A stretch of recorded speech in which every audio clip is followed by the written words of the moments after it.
بسم اللہ الرحمن الرحیم۔ نعتس اینڈ اسلامک ہسٹری چینل دیکھنے اور سننے والوں کو محبتوں برا سلام۔ السلام علیکم ورحمۃ اللہ وبرکاتہ۔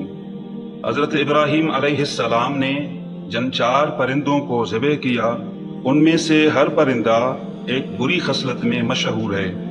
مثلا مور کو اپنی شکل و صورت کی خوبصورتی پر گھمنڈ رہتا ہے، اور مرغ میں کثرت شہوت کی بری خصلت ہے، اور گدھ میں حرص اور لالچ کی بری عادت ہے، اور کبوتر کو اپنی بلند پروازی اور اونچی اڑان پر تکبر و غرور ہوتا ہے۔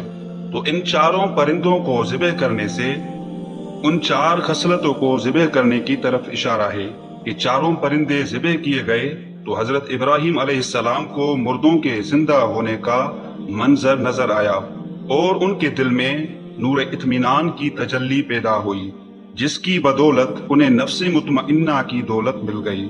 تو جو شخص یہ چاہتا ہے کہ اس کا دل زندہ ہو جائے اور اس کو نفس مطمئنہ کی دولت نصیب ہو جائے، اس کو چاہیے کہ مرغ ذبح کرے، یعنی اپنی شہوت پر چھری پھیر دے، اور مور کو ذبح کرے، یعنی اپنی شکل و صورت اور لباس کے گھمنڈ کو ذبح کر ڈالے، اور گدھے کو ذبح کرے، یعنی حرص اور لالچ کا گلا کاٹ ڈالے، اور کبوتر کو ذبح کرے، یعنی اپنی بلند پروازی اور اونچے مرتبوں کے غرور و تکبر پر چھری چلا دے۔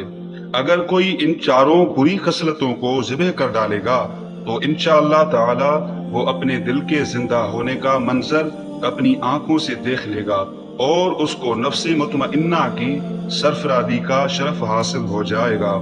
تو دوستو، آج کی ویڈیو آپ کو کیسی لگی؟ اگر اچھی لگی ہے تو چینل کو لازمی سبسکرائب کیجیے گا اور کمنٹس میں ضرور آگاہ کیجیے گا۔ شکریہ۔